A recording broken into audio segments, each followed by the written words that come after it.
ഒരു സ്ഥലത്ത് അല്ലാഹ് തന്റെ ദാസന്മാരെ പ്രശംസിച്ച് പറയുന്നു, എന്റെ ദാസന്മാരിൽ ആരാണെന്ന് ഞാൻ നിങ്ങളെ അറിയിക്കട്ടെ.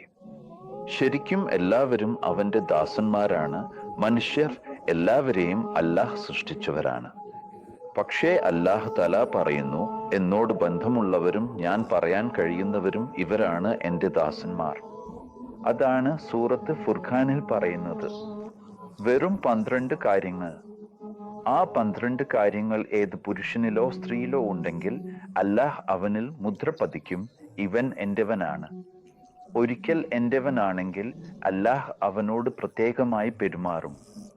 അല്ലാഹ് തആല പറയുന്നു, എന്റെ ദാസന്മാരെ, എന്റെ ദീൻ വളരെ വലിയതാണ്.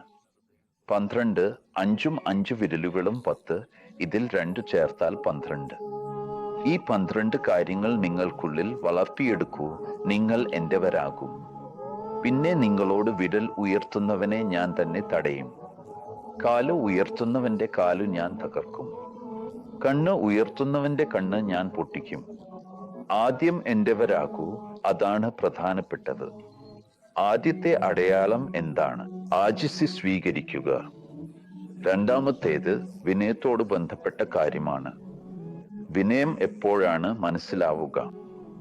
അത് രണ്ടാമത്തെ ഗുണമാണ് സുഹാന്. അവരിൽ നിന്ന് ആരെങ്കിലും. ഇവിടെ ജാഹിലൂൻ എന്നതിൽ ഉദ്ദേശിക്കുന്നത് അൻപഠിതരല്ല. ജാഹിലൂൻ എന്നതിൽ ഉദ്ദേശിക്കുന്നത് അതിക്രമം ചെയ്യുന്നവനാണ്. അല്ലാഹേ, ആരെങ്കിലും എന്നെ അതിക്രമിക്കാതിരിക്കാൻ ഞാൻ നിന്നിൽ അഭയം തേടുന്നു, അല്ലെങ്കിൽ ഞാൻ ആരെയും അതിക്രമിക്കാതിരിക്കാൻ. ഇവിടെ ജാഹിലത് എന്നതിൽ ഉദ്ദേശിക്കുന്നത് അതിക്രമം ചെയ്യുന്നവനും മോശമായി പെരുമാറുന്നവനുമാണ്. അപ്പോൾ അവർ എന്താണ് ചെയ്യുന്നത്? അവർ ഇങ്ങനെ ചെയ്യുന്നില്ല. അതായത് പലരും ഇതിൽ നിന്ന് ബന്ധം വിച്ഛേദിക്കുന്നു. സഹോദര, സലാം വാലേക്കും, നമ്മളെല്ലാവരും ഇവിടെയുണ്ട്. എന്റെ അല്ലാഹ് അങ്ങനെ പറയുന്നില്ല.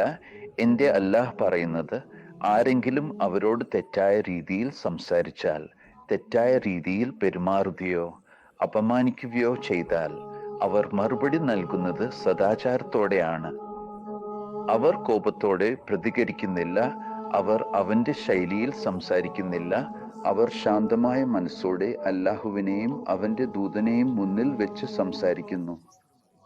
അതിനാൽ മൂന്നാമത്തെ ഇബാദത്ത് 3-ാം സ്ഥാനത്ത് കൊണ്ടുവന്നത് എന്റെ ദാസന്മാരുടെ മൂന്നാമത്തെ വലിയ ഗുണം അവർ രാത്രിയിൽ എഴുന്നേറ്റ് എന്നെ ഓർക്കുന്നു എന്നതാണ്.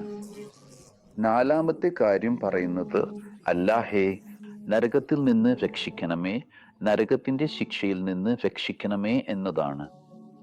5-ാമത്തെ കാര്യം എന്താണ്? ഞങ്ങൾ അവർക്ക് നൽകിയതിൽ കൂടുതൽ അവർ ചെലവഴിക്കാൻ കഴിയില്ല.